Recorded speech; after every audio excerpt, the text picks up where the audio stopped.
한 아이가 마당에서 큰 돌을 들어 옮긴다고 끙끙거리고 있습니다. 꼼짝도 하지 않아요. 땀 뻘뻘 흘리면서 애를 쓰고 용을 쓰고 있습니다. 그 모습을 보던 아빠가 다가갔습니다. 얘야, 너는 왜 네 힘을 다 쓰지를 않니? 아빠, 안 보이세요? 저 지금 최선을 다하잖아요.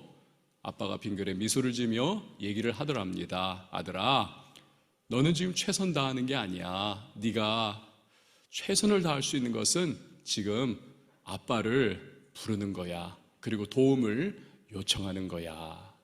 그렇죠, 여러분. 아이가 무슨 힘이 있겠습니까? 자기만한 그 돌을 어떻게 들 수가 있겠어요? 신용만 하는 것뿐이죠. 아빠를 부르는 겁니다. 그러면 아빠가 냉큼 달려와서 몸집 크지요, 힘세지요, 버쩍 들어가지고 그 돌을 옮겨 주실 겁니다. 여러분, 우리는 부족합니다. 능력도 없고요, 힘도 없습니다. 우리 다 갖춘 것 같은 인생, 오늘 이렇게 우리가 다 신사숙녀와 같은 모습으로 이곳에 있지만 사실 우리 겉껍질 한두 개만 이렇게 속으로 비집고 들어가면요, 흠 많고 티 많고 우리는 다 못나고 그냥 치이고 깔리고 상처투성이의 연약한 모습을 내비칠 수밖에 없는 겁니다. 그러나 주님은 이런 우리를 홀로 덩그러니 고아와 같이 내버려 두지 않으십니다. 성령님을 보내주셔서 우리와 동행해 주시고 우리를 인도해 주시고 이끌어 주시고 천국 가는 그날까지 우리와 날마다 함께 하시며 힘 베풀어 주시는 그 성령님을 우리에게 주님께서 보내주신 것입니다. 요한복음 16장 7절 말씀 같이 읽어보도록 하겠습니다. 시작. 그러나 내가 너희에게 실상을 말하노니 내가 떠나가는 것이 너희에게 유익이라. 내가 떠나가지 아니하면 보혜사가 너희에게로 오시지 아니할 것이요 하면 내가 그를 너희에게로 보내리니. 아멘. 우리말 보혜사는요, 해석하면 은혜로 도와주시고 힘주시는 스승이시다라고 하는 의미를 가지고 있습니다. 근데 이 보혜사가 헬라어로 하면 파라클레토스입니다. 파라클레토스. 이 의미는 변호자, 조력자, 위로자, 그리고 상담자라고 하는 뜻을 가지고 있습니다. 종합하면 성령께서는 우리와 함께 해주시면서 우리에게 은혜를 베풀어 주시고 우리를 마귀의 모든 공격에서 변호해 주시고 우리에게 조력자로서 힘을 더해 주시고 또 마음이 곤고하고 괴로울 때 위로해 주시고 아이고 힘들지 예수 바라봐라 하면서 그렇게 위로해 주시고 또 우리가 인생의 문제와 정말 끝을 알 수 없는 그러한 어려움의 때 이거 도대체 어떻게 해야 될지 아무것도 알지 못하는 그 순간 우리에게 상담자로서의 역할을 감당해 주셔서 야, 이렇게 가는 거야, 이 길로 가는 거야, 이 선택을 해야지, 여러 가지 가장 좋은 길 인도해 주시는 그분이 바로 성령님이시라는 사실을 여러분 믿으시기를 바랍니다. 그렇기 때문에 우리가 신앙생활을 하면서 해야 할 가장 중요한 일들 중에 하나는요, 인생 나 혼자 끙끙거리면서 어린아이가 되도 않는 용을 쓰는 것 같이 살아가는 것이 아니라 그때마다 날마다 우리의 보혜사 되시는 성령님께 도와주세요, 함께 해주세요, 은혜를 주세요, 내게 길을 알려주세요, 위로해 주세요, 그리고 나 어떻게 해야 될지 몰라요, 알려주세요. 우리가 그렇게 도움을 요청하는 것입니다. 그것이 인생 잘 사는 길인 것입니다. 여러분, 내 힘만으로 신앙생활을 한다? 아이고, 가당치도 않습니다. 되지도 않아요. 지속 불가능합니다. 사실요, 가만 따져보면 우리가 신앙을 가지고 있는 것 자체가 기적이지만 이 신앙을 출발할 수 있도록 해주신 분이 바로 성령 하나님이신 것입니다. 고린도전서 12장 3절에 보니까 성령으로 아니하고는 누구든지 예수를 주시라 할 수 없느니라. 그러니 우리가 예수님을 구세주와 주님입니다 고백하고 찬양하고 예배할 수 있는 것은 내 안에 누가 함께 하신다? 성령이 함께 하시기 때문임을 믿습니다. 그런데 여러분, 참 희한하잖아요. 100년 전도 아닙니다. 게다가 우리나라도 아닙니다. 2000년 전입니다. 그리고 사실은 우리가 예수 안 믿었다면 관심조차 없을 팔레스타인의 촌구석과 같은 그 유대 땅 한 구석, 거기에서 33살의 젊은 나이로 십자가에 못 박혀 죽은 그 당시 많은 사람들은 흉악한 죄수라고 그렇게 손가락질하며 침뱉었던 그 예수, 여러분, 이 예수님을 우리가 구세주이시고 주님이시고 그분이 내게 영원한 생명을 주십니다라고 고백하며 그분을 믿게 된 것, 이건 인간적인 이해와 계산으로는요 답이 나오지 않는 겁니다. 이건 말이 안 되는 거예요, 사실은 불신앙의 입장에서 보면.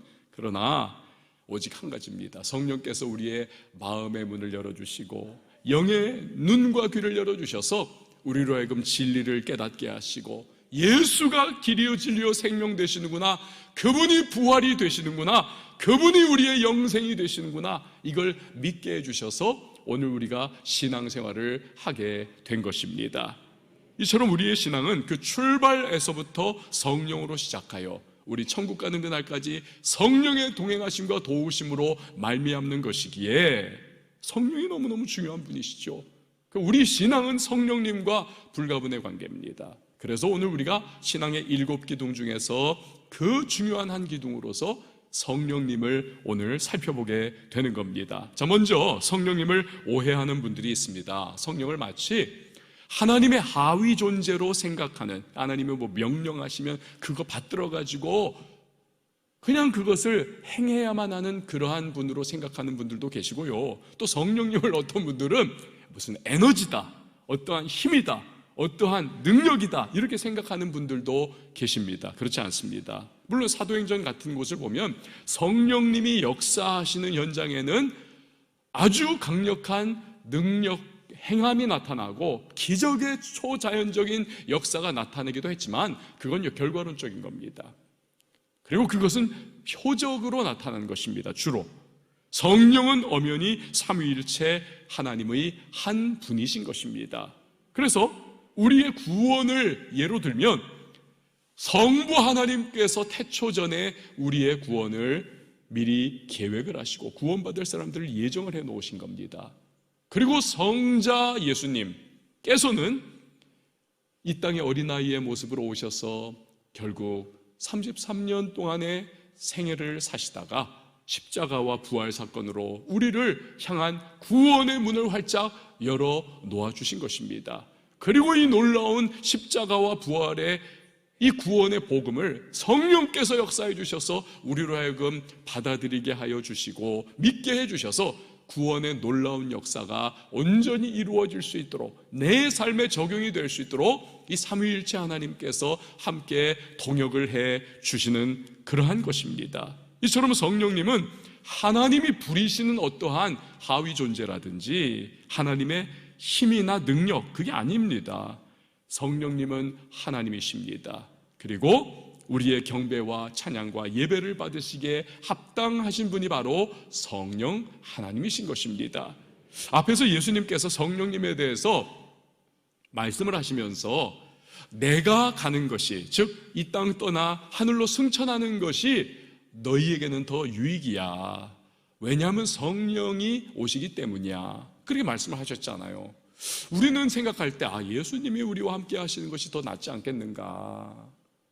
눈에도 안 보이는 이 성령님이 우리와 함께 하셔서 뭐가 우리에게 더 유익인가, 아쉽다, 그런 생각할 수 있는데 여러분 찬찬히 따져보면 그렇지가 않습니다. 예수님이 이 땅에 오실 때는 육신을 입고 임하셨습니다. 이 땅에 오셔서 십자가에 고난받으시고 피 다 흘리시고 죽으셔야만 우리의 형벌과 죄악과 저주를 다 한 몸에 짊어지시고 우리의 대속의 역사를 이루어 주실 수 있기 때문에 스스로 하늘 영광 버리고 이 땅에 인간의 모습을 입으시고 오신 겁니다. 스스로를 제한하신 거죠. 인간이라고는 육신 가운데. 그러니 어떻습니까? 예수님은 편재하실 수가 없는 겁니다. 어디에나 있으실 수는 없는 거예요. 동시대에 어느 한 시점에 갈릴리 동네에, 나사렛 동네에 베드로와 함께, 요한과 함께 그들하고 대화를 나눌 수밖에 없는 것이고, 그들과 함께 그 소수의 무리와 거하든지 산에 오르셔가지고 많은 몇천 명의 사람들하고 함께 얘기를 하시고 설교를 하시는 거지, 그 같은 시간에 저 지구 반대편에 있는 그 사람들은 못 들어요. 못 봐요. 이게 한계인 겁니다. 육신을 입고 일부러 오셨기 때문에 스스로 제안하신 거예요. 그러나 성령님은 그렇지 않습니다. 영이시기 때문에 성령님은 동시적으로 그리고 다발적으로 누구에게나 편지하시게 이 세상 땅끝에서 땅끝까지 사람들에게 다 같이 역사하시고 말씀해 주시고 그 삶을 인도해 주시고, 기도가 아프리카에서도 한국에서도 미국에서도 유럽에서도 다 같이 올라가도 그거 다 역사하시면서, 이 성령님의 우리를 향하신 놀라운 역사지요. 그렇기 때문에 이 예수님께서는 내가 승천하고 성령께서 너희에게 오시는 것이 더 유익하다, 그렇게 말씀을 하신 것입니다. 자, 그러면 이런 성령님은 어떤 특징을 가지고 계실까요? 첫 번째로, 자, 한번 따라해 주십시오. 성령은 진리의 영이시다. 우리 다 같이 요한복음 16장 13절 말씀 읽어봅니다. 시작. 그러나 진리의 성령이 오시면 그가 너희를 모든 진리 가운데로 인도하시리니 그가 스스로 말하지 않고 오직 들은 것을 말하며 장래일을 너희에게 알리시리라. 아멘. 자, 진리의 영이시라는 거예요. 그렇기 때문에 이 성령의 특징은 뭐냐면요, 잘 들으세요. 성경과 결이 다른 말씀, 성경과 결이 다른 인도하심, 그렇게 안 하신다는 것입니다. 언제나 성령님께서는 진리이신 성경 말씀, 주님이 우리에게 진리의 책으로 주신 이 말씀을 따라서 역사하시고 우리에게 감동을 주시고 우리에게 말씀을 주시는 겁니다. 그래서 누군가가 나 성령 충만해 하면서 난리법석을 부리지만 가만 들어보니까 이 말하는 것이, 그것이 성경의 내용과 이게 달라요. 거기서 이탈해버립니다. 여러분, 그 사람은요 성령의 사람이 아닙니다. 나는 성령 충만해 하지만 아니요, 성령 충만한 것과는 관계가 없는 거예요. 그러다가 또 이단도 되고 그러다가 또 사이비도 되는 것이죠. 진짜 성령이라면 언제나 성경과 일치되는 같은 맥락의 말씀과 깨달음을, 그리고 그 길로 우리를 인도해 주시는 겁니다. 우리는 성령을 진리의 영이다, 말씀을 통하여 깨달아 알아요. 그렇기 때문에 우리가 해야 되는 것은 무엇이냐 하면, 성경을 통하여 하나님께서 우리가 지난 시간에 배웠던 것처럼 우리의 삶을 인도하시고 구원의 은혜를 우리에게 허락해 주시고 우리의 범사와 평생을 이끌어 가시는데, 이 성경을 이해하기 위해서는 진리의 영이신 성령께서 우리의 영의 눈을 열어주시고 우리의 영의 마음을 활짝 열어주시고 빛을 비추어 주시는, 깨달음의 빛을 비추어 주시는, 신학적 용어로 조명해 주신다. 조명해 주시지 않으면 우리가 성경을 알 수가 없습니다. 아무리 우리가 성경을요 계속 읽어도, 또 말씀 묵상을 큐티를 계속해도, 들어도요 성령께서 내 안에서 깨닫게 하시고 내 눈을 열어 주의 법에 기이한 것을 보게 하시지 않으시고 나로 하여금 깨닫게 해주시지 않는다면, 여러분, 이것은 그냥 활자화된 책일 뿐입니다. 활자화된 책이에요. 그래서 여러분, 우리보다도 머리가 훨씬 좋은 세계적인 석학들이라든지 뛰어난 두뇌의 소유자들임에도 불구하고 내는 책마다 족족 베스트셀러인데 예수님 안 믿어요. 우리 너무나 감격받고 그분에게 정말 은혜를 누리는 그 예수님 안 믿어요. 오히려 예수님 대적하는 말들을 하고요, 성경과 정면 충돌하는 그러한 내용들을 써내기도 하고 그렇게 발표도 하기도 하고. 왜 그렇습니까?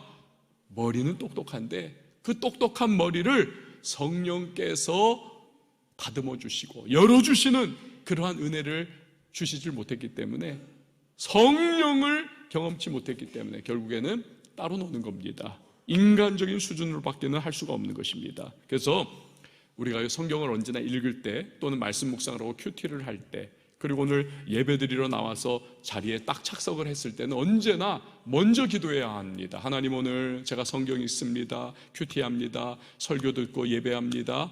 성령이여, 제 마음의 눈을 열어주시고 영의 길을 열어주시고 깨닫게 하시고 듣게 하시고 이해하게 하시고 내 삶에 적용하여 나로 하여금 하나님의 사람답게 살게 하여 주시옵소서. 설교하는 저도 마찬가지입니다. 성경을 읽을 때도 그렇고 말씀 준비할 때도 그렇고 언제나 주의 종의 눈을 열어 그 법에 기이한 것을 보게 하소서. 나로 학자의 혀를 주셔서 말로 어떻게 주의 백성들을 위로하게 할지 알게 하소서.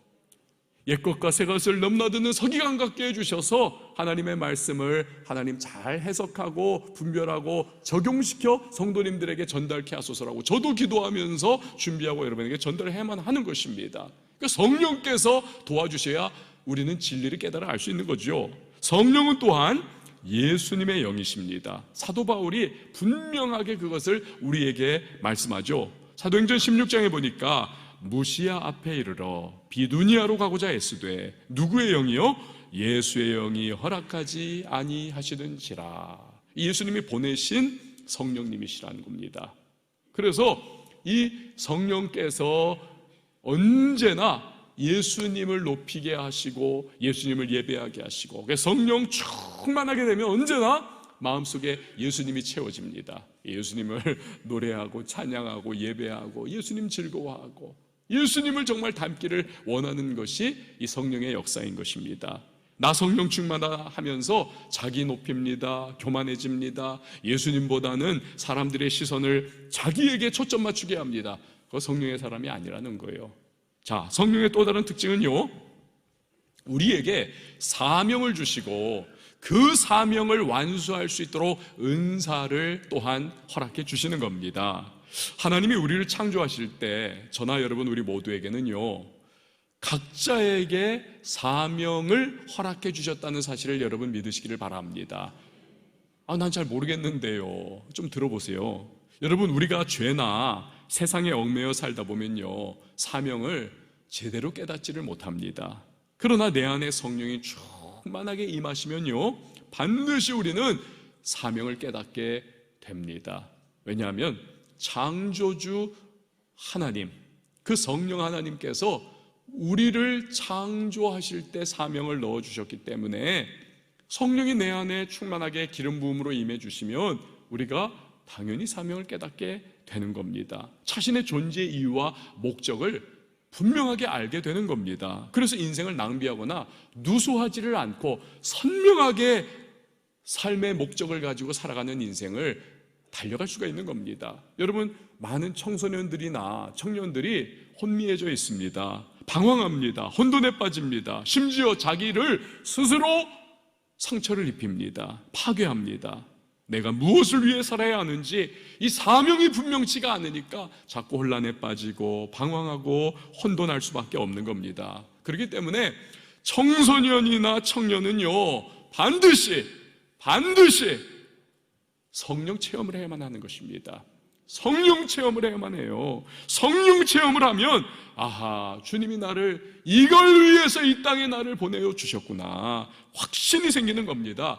분명한 사명의식을 갖게 되는 것입니다. 그래서 제 아무리 암울하고 척박한 환경, 아무리 내가 정말 사방이 우겨쌈을 당한 것과 같은, 온통 둘러와도 내 도움이 없는 것과 같은, 가진 것 없고 스펙 나쁘고 그렇다 할지라도 여러분, 성령의 체험을 하게 되면 사명의식이 분명하고 확고해지기 때문에 인생을요 대충 살지를 않습니다. 열심히 살고 치열하게 살고 하나님의 영광을 위하여 살아가는 인생이 될 수가 있는 것입니다. 그래서 여러분, 부모님들은요, 여기 부모님들 아니십니까? 할아버지 할머니들 아니십니까? 자녀들 위해서 기도하고 손주들 위해서 기도할 때 하나님, 우리 자녀가 공부 잘하게 해주세요, 건강하게 해주세요, 좋은 직장 가게 해주세요, 좋은 대학 가게 해주세요, 결혼 잘하게 해주세요, 뭐 이런 것 기도하잖아요. 다 좋습니다. 그런데요, 사실 제가 구원받은 하나님의 백성이라면, 이미 구원은 받았으니까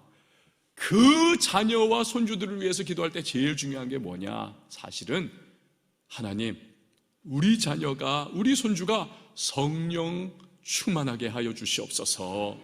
왜요? 좋은 머리 있습니다, 공부 잘했습니다, 좋은 대학 갔습니다, 좋은 직장, 좋은 결혼, 남들 다 부러워하는 결혼했어요. 그렇지만 성령 충만하고 성령의 사람이 사로잡혀서 성령의 사람이 되지 못하면 그 모든 좋은 스펙이요, 엉뚱하게 활용이 됩니다. 엉뚱하게 돼요. 인생이 꼬이고 그 좋은 조건들이 오히려 하나하나가 서로 간에 충돌해 가면서 그 인생을 여러분 파괴하는 일들이 오히려 더 가속화가 될 수가 있는 것입니다. 성령을 체험하고 성령 충만하게 되면 자기를 바라보는 시각이 바뀌고요, 사람들을 바라보는 시각이 바뀌고요, 그리고 세상을 바라보고 환경을 바라보는 시각이 바뀝니다. 인생을 보는 시각이 달라집니다.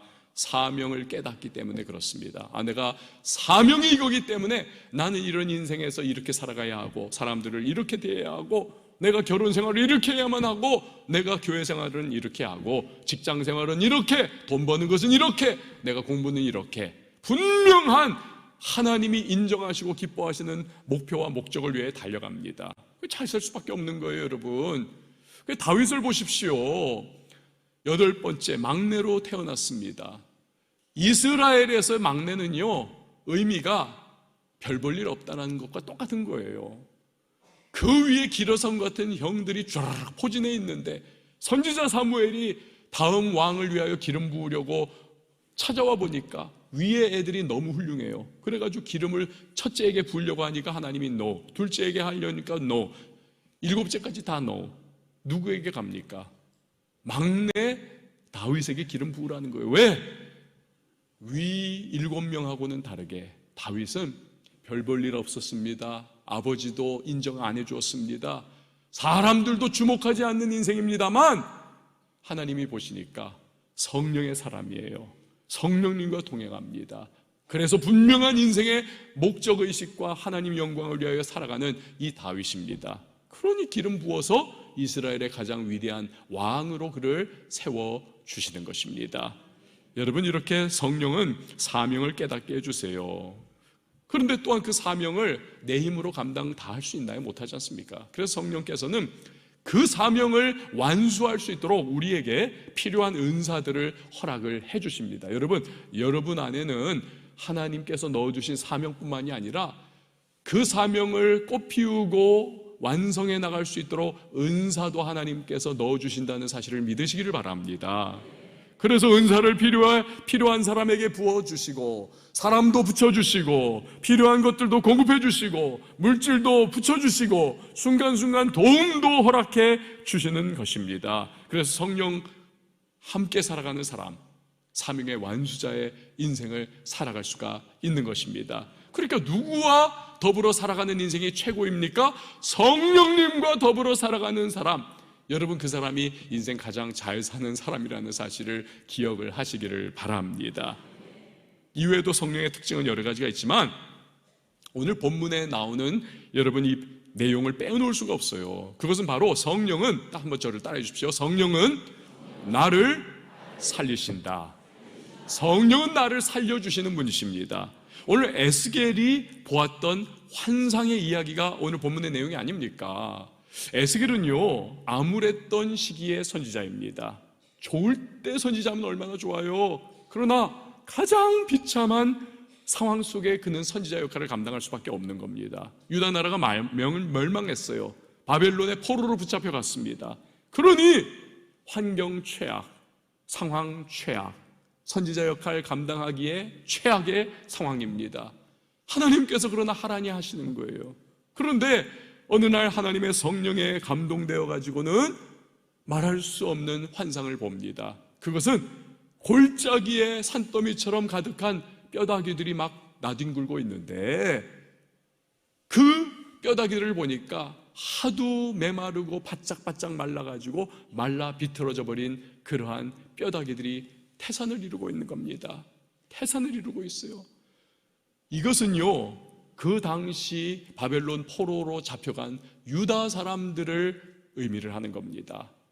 바짝바짝 말라 비틀어졌다는 것은 아예 소망 제로라는 걸 의미합니다. 그들의 삶이 그랬어요.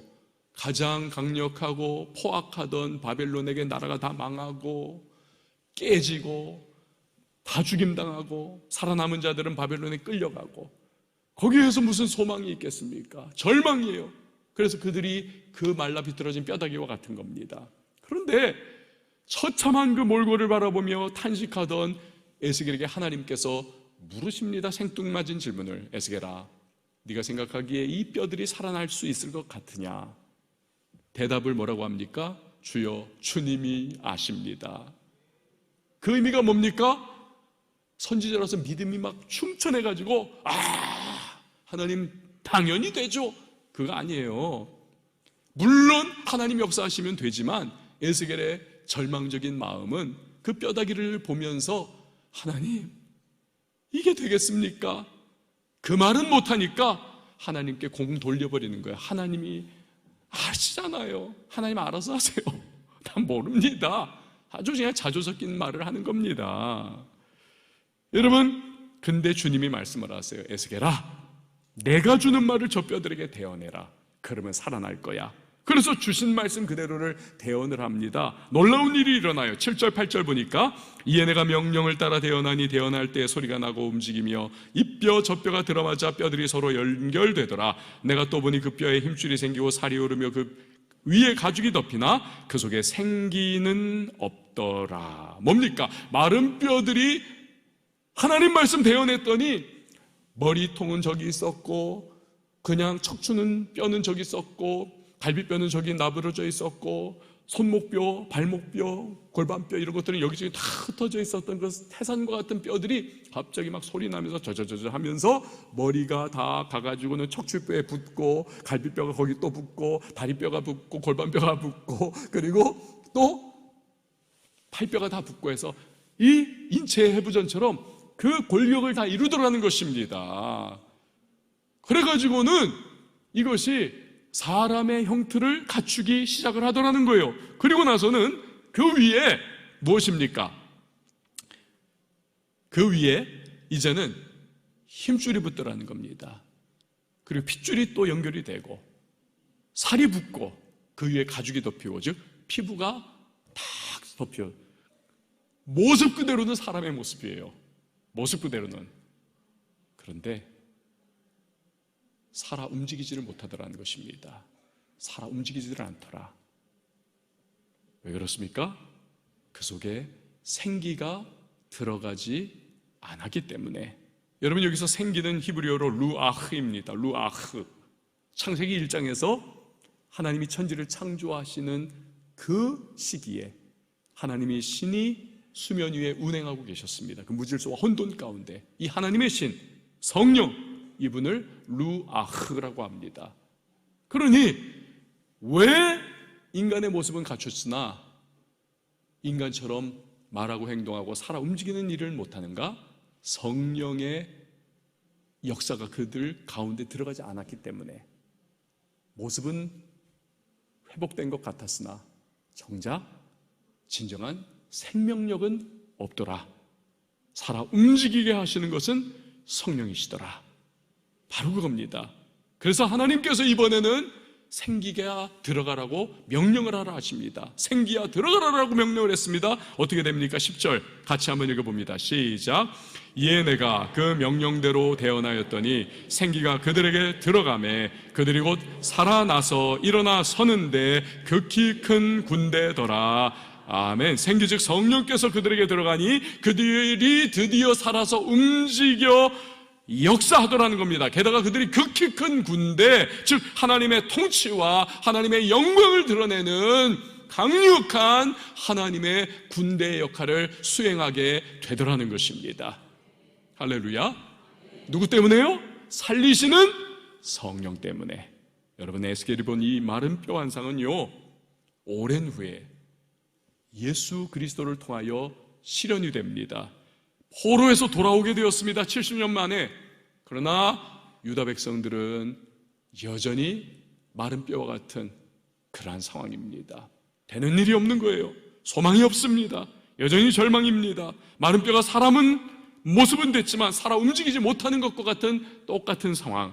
하지만 예수님이 오셨습니다. 십자가와 부활로 구원의 역사를 이루셨습니다. 승천하시고 그가 성령님을 이 땅에 보내어 주셨습니다. 오순절 성령 체험을 한 제자들과 또 이후에 오고 오는 세대 가운데 성령으로 무장된 수많은 교회와 성도들이 강력한 주님의 군대가 되어서 예루살렘과 온 유대와 사마리아와 땅끝까지 이르러 복음을 증거하며 그 복음으로 온 세상을 정복해 나아가게 되었던 것입니다. 여러분, 이처럼 에스겔의 본 환상은 예수 그리스도와 그가 보내신 성령으로 말미암아 실현되었음을 믿으시길 바랍니다. 그러니까 성령은 살리시는 영인 거예요. 이런 말 하지 않습니까? 내가 살아도 사는 게 아니라고. 살아도 사는 게 아니라고. 무슨 말입니까? 무의미하다는 거예요. 목적이 없다는 겁니다. 좌절과 절망만이 가득하고 내 인생 어떻게 돌파해야 될지 답이 없다는 것입니다. 태어난 김에 사는 인생, 심지어는 죽지 못해 산다라고 하는 분들도 계십니다. 다 에스겔이 본 마른 뼈의 모습이에요. 마른 뼈의 모습, 결정적인 부분이 빠져 있는 거죠. 여러분, 세상 사람들은 이런 절망적인 상황을 어떻게든 벗어나보고 싶은데 방법을 모르는 겁니다. 그래서 유사 성령을 찾고 유사 해답을 자꾸 찾는 거예요. 이 방법 저 방법을 다 해봅니다.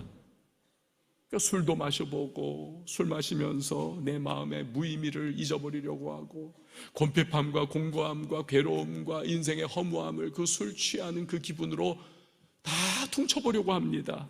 되나요? 안 됩니다. 어떤 사람은 취미생활이라든지 운동에 집착을 하면서 그걸 통해 가지고 내가 살아있는 것을 그냥 막 느낌으로 받아보려고 합니다. 어떤 사람은 중독에 이런 중독 저런 중독에 빠져보고 쾌락을 쫓아보기도 하고, 누군가는 성공이나 명예, 성취감으로 만족을 얻어보려고 합니다. 그게 무엇이든지 간에 주님이 주셔야만 해결될 수 있는 것을 내가 해답을 얻어보려고 하고 내가 해결해 보려고 하니 되나요? 되지가 않는 겁니다. 마치 바닷물로 마른 목을 죽여보려고 해도 가면 갈수록 더 목이 타고 더 갈증과 괴로움이 찾아오는 것과 같은 거죠. 절대 만족이 없습니다. 여러분, 우리를 살리는 해결 방법은 단 한 가지, 오직 성령이 임하셔야 할 줄 믿으시기를 바랍니다. 성령이세요. 주님의 성령이 우리 안에 충만히 임할 때, 그리고 우리의 삶을 이끌어 가실 때 우리의 영혼이 살아나는 겁니다. 우리의 심령이 춤을 추는 겁니다. 우리의 인생이, 여러분, 진짜 인생이 될 수가 있는 겁니다. 진짜 꽃피는 인생. 이스라엘 성지순례 다녀오신 분들이 말하더라고요. 이스라엘은 건기와 우기가 탁 정해져 있지 않습니까? 건기가 1년의 대부분이고 우기는 1년에 며칠밖에 안 돼요. 비 오는 날은.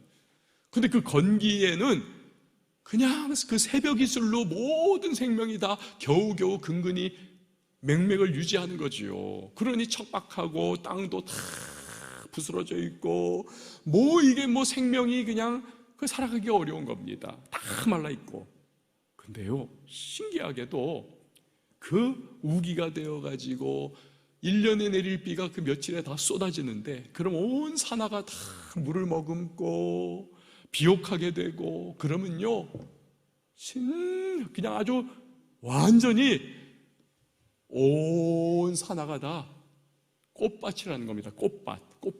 우리는요 꽃을 자주 보고 푸르름이 우리에게는 있기 때문에 그 감동을 몰라요. 그러나 이스라엘 사람들은요 1년 중에 대부분이 아주 그냥 척박한 사막 같은 상황, 광야 같은 상황인데 그 비가 쏟아진 이후에 온 산하가 꽃밭으로 아우러지면요, 이건요 기가 막힌 겁니다. 너무 극명한 대비. 생명이 약동하고 온 산하가 다 춤을 추고, 그러니 이거 너무너무 대단한 거죠. 여러분, 성령이 그와 같은 일을 하시는 겁니다. 마른 뼈처럼 바짝 말라버려서 도무지가 어떤 소망도 없어 보이는 인생, 그러나 성령이 충만하게 임해 주시면 변화의 역사, 생명의 역사가 일어나는 것입니다. 아름다운 꽃을 활짝 피우는 만개하는 인생을 살아갈 수가 있음을 믿으시기를 바랍니다.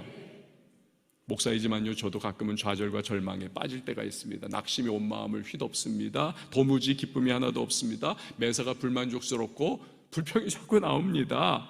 마치 그때가 되면 어떤 느낌이냐면 링 위에서 사탄에게 하도 두드려 맞아가지고 잼만 한 번 더 맞으면은 완전히 그럭기럭 뻗어가지고 10번 쉬어도 일어나지 못할 것 같은 그런 느낌을 받을 때가 있습니다. 다른 어떤 것으로도 방법이 없어요. 좋은 생각하자, 긍정적인 생각하자 해봤어요. 그때뿐입니다. 또 안 됩니다. 또 깔아져 버립니다. 근데요, 딱 한 가지 근본적으로 돌파하는 방법이 있었습니다. 그것이 기도였어요. 그것이 기도입니다. 부르짖는 겁니다. 사실 그때는요, 여러분도 경험해봤지만 너무 지치고 힘들고 영적으로 다운되면 기도도 안 나옵니다. 로뎀나무 아래 쓰러져 나 좀 데려가 주세요 했던 엘리야 같은 느낌이 들 뿐이죠. 그래서 그럴 때면 저는 그냥 딱 두 마디 하는 거예요. 주여 은혜를 주시옵소서, 주여 불쌍히 여겨 주시옵소서, 주여 은혜를 주시옵소서, 주여 불쌍히 여겨 주시옵소서. 이것만 계속 되뇌는 거예요. 이것만 계속 힘 빠진 상황에서 계속. 근데 놀라운 것은요, 하나님은 언제나 우리를 불쌍히 여기시고 우리의 기도를 통하여 역사하시기 때문에, 또 우리의 기도를 통하여 주님의 능력을 부어주시기 때문에 그 힘 빠져서 드리는 주여 은혜를 베풀어 주옵소서, 주여 불쌍히 여겨 주옵소서, 이 기도를 계속 드리다 보면 어느 한 시점이 되면, 어느 한 순간이 되면 성령께서 제 마음과 심령 가운데 임하시는 은혜의 시간이 있습니다. 그러면서 제 안에 다시 한번 이 은혜의 게이지가 쫙 차오르게 돼요. 그리고 생명이 다시 한번 춤추게 되고 내 안에 희망이 솟고 담대함이 생기고 좌절과 절망이 물러가게 되고, 내가 왜 그런 생각을 했을까? 이 악한 원수마귀야 떠나갈지어다라고 담대하게 외치게 되고, 하나님 힘주세요, 다시 열심을 내겠습니다, 주님이 함께 하시니 반드시 승리하고 돌파하게 될 줄 믿습니다라고 하는 그 고백을 외치게 되는 겁니다. 그리고 나면요, 세상이 달라 보이고 환경과 상황과 처한 처지가 완전히 달라 보이는, 사실은 똑같은데 달라 보이게 여겨져요. 그리고는 다시 한번 찬양하면서 그 한 주간을 살아갈 수 있는 담대한 발걸음을 떼어나가게 되는 것입니다. 여러분, consuming fire, 이 성령님은 소멸하는 불이십니다. 그래서요, 우리 안에 있는 마음과 득한 좌절과 절망과 부정적 마음, 두려운 마음, 괴로움 다 우리가 성령님 모셔드리고 그분이 역사하시면 다 태워버리셔서 우리 안에 어둠은 떠나가고 참된 진리의 빛이 타오르고 비추게 될 줄 믿으시기를 바랍니다. 그래서 소망을 가지고 살아갈 수 있어요. 사랑하는 여러분, 혹시 인생이 마른 뼈 같은 상황이십니까? 모든 게 절망으로 보이고 소망은 다 떠나가 버린 것 같습니까? 아무리 몸부림치고 발버둥 쳐도 방법 없이 그렇게 생각이 되어지십니까? 우울함과 낙심거리만 가득하십니까? 그렇다면 여러분, 자꾸 다른 데서 문제 해답을 찾으려 하지 마세요. 광고에 유사품을 주의하세요 그러지 않습니까? 자꾸 유사 성령 체험을 자꾸 하려고, 유사 해답을 찾으려고 해가지고 그것으로 여러분 뭔가 해보려고 하지 마십시오. 우리의 심령을 살리고 인생을 살리고 좌절과 절망을 돌파하도록 만들어주는 유일하신, 그리고 진짜 해답은 바로 성령이신 줄 믿으시기를 바랍니다. 성령님이에요. 그렇습니다. 오직 성령이 충만히 임하실 때 절망만이 가득했던, 소망이라고는 찾아볼 수 없었던 바짝 말라버린 이 마른 뼈들이, 그러나 생기가 들어가니까 하나님의 극히 큰 군대가 되어 행군을 했던 것과 같이 성령이 우리 안에 역사하시면 마른 뼈 같았던 우리의 삶도 다시 일어나서 하나님을 찬양하고 하나님이 사용해 주시고 하나님의 영광을 드러낼 수 있는 멋진 인생으로 다시 시작할 수 있음을 여러분 꼭 기억하시기를 바랍니다. 제가 새벽마다 기도하는 것이 있어요. 주여, 하나님의 뜻이 하늘에서 이룬 것 같이 땅에 이루어지게 하시고 우리 교회와 우리 성도님들의 가정과 삶에 이루어지게 하여 주시옵소서. 주여, 성령이 임하여 주실 때 쉐키나의 영광으로 임하여 주셔서 우리의 예배가 진정한 예배가 되게 하시고, 하나님 우리의 이 교회가 하나님이 마음껏 역사하시는 교회가 되게 하여 주시옵소서. 모든 것 살아나게 하여 주옵소서. 성령님, 하나님이 기뻐하시지 않는 구습과 구태와 감추어진 죄악이 혹여나 우리 교회 안에 드리워져 있다면 주님께서 뿌리 뽑아주시고 성령의 역사 가운데 다 불타버리게 하여 주시옵소서. 정결한 교회와 성도들이 되게 하여 주시옵소서. 세상과 사회에서 몸에 배어버린, 그래서 교회를 질식하게 만들어버리고 성경적 교회가 되는 것을 저해야 하는 모든 악습과 세상적인 방식과 모든 하나님 원하시지 않는 부분들, 요소들, 하나님 그건 다 주님께서 우리 교회에서 제거하여 주시옵소서. 그렇습니다. 우리 오직 성령께서 거침없이 자유롭게 운행하실 수 있는 교회가 될 때 우리 교회는 진정한 사도행전적인 교회가 될 수 있고요, 생명이 춤추고 약동하는 하나님의 능력이 이 교회 가운데에 드러나고 찬란하게 주의 복음을 증거할 수 있는 교회로 우리는 쓰임받을 수 있음을 믿습니다. 우린 이러한 성령으로 충만하기를 늘 기도해야만 합니다. 그분의 인도하심을 우리는 늘 아멘으로 받아들이고 순종해야만 합니다. 비두니아로 그렇게도 가기를 원했지만 사도 바울, 성령께서 아니야, 마게도냐로 가, 유럽으로 가라는 거예요. 그때 아멘하고 순종하고 출발하지 않습니까? 그 사도 바울의 발걸음으로 말미암아 온 유럽이 예수 그리스도를 알게 되고, 그 유럽으로 말미암아 온 세상이 주님께 돌아오는 놀라운 역사가 지금까지 이루어지고 있는 것입니다. 여러분, 우리를 우리보다 더 잘 아시는 성령이십니다. 그분이 오르십니다. 그분이 우리를 인도해 가실 때 여러분 믿음으로 반응하면서 나를 살리시는 성령님과 동행하며 주의 손에 붙들려 쓰임받는 우리 모두가 다 될 수 있기를 예수님의 이름으로 축원을 드립니다. 우리 함께 찬양하실 때에 주님이 우리를 부르실 때 여러분 보기에는요 그것이 정말 안 될 것 같이 여겨질 수 있어요. 그러나 성령께서 감동 주시고 우리에게 말씀하시면 순종하면 되는 겁니다. 오늘 그 내용이에요. 우리 함께 찬양하시면서 기도하는 시간 갖도록 하겠습니다.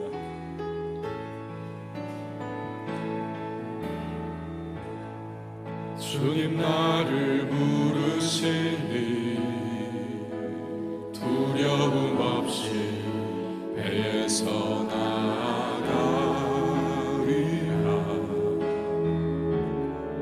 주님 나를 부르시니 주님 내게 오라시니 주님 보고 계시기에 주님 보고 계시니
파도가 반석이 되고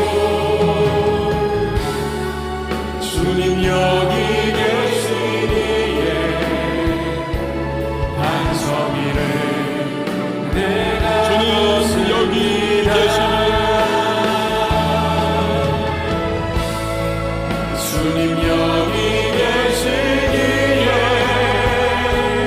이 깊은 바다가 반석이 되고 주님 여기 계시기에 반석 위를 내가 걸어가리라. 주님 여기 계시기에 저 멋진 파도가 반석이 되고 주님 여기 계시기에 반석 위를 내가 걷습니다. 여러분 이 시간에 함께 기도하십시다. 성령님 내 안에 역사하시고 충만한 기름 부으심으로 임하여 주시옵소서. 나를 살리시는 성령께서 내 삶을 일으켜 주시고 우리 자녀와 우리 가정과 앞날 가운데 하나님의 역사를 베풀어 달라고 여러분 기도하시기 바랍니다. 늘 성령과 동행하면서 하나님께서 어떠한 역사를 우리의 삶에 이루어 주시는가 구하면서 순종함으로 나아가 나를 이끌어 가시는 하나님, 나보다 더 잘 나를 아시는 성령께서 최선의 길로 인도해 주심을 체험케 해달라고 이 시간 우리 다 같이 주님의 이름 외치고 기도하며 나갑니다. 주여 하나님 아버지 오늘도 우리 가운데 함께하여 주시옵소서. 오늘도 하나님 가운데 우리 함께 하시기에 성령을 우리 함께하여 주시옵소서. 바다가 반석이 되고 주님께서 우리를 위로하여 주님 여기 계시기에 반석 위를 하나님 내가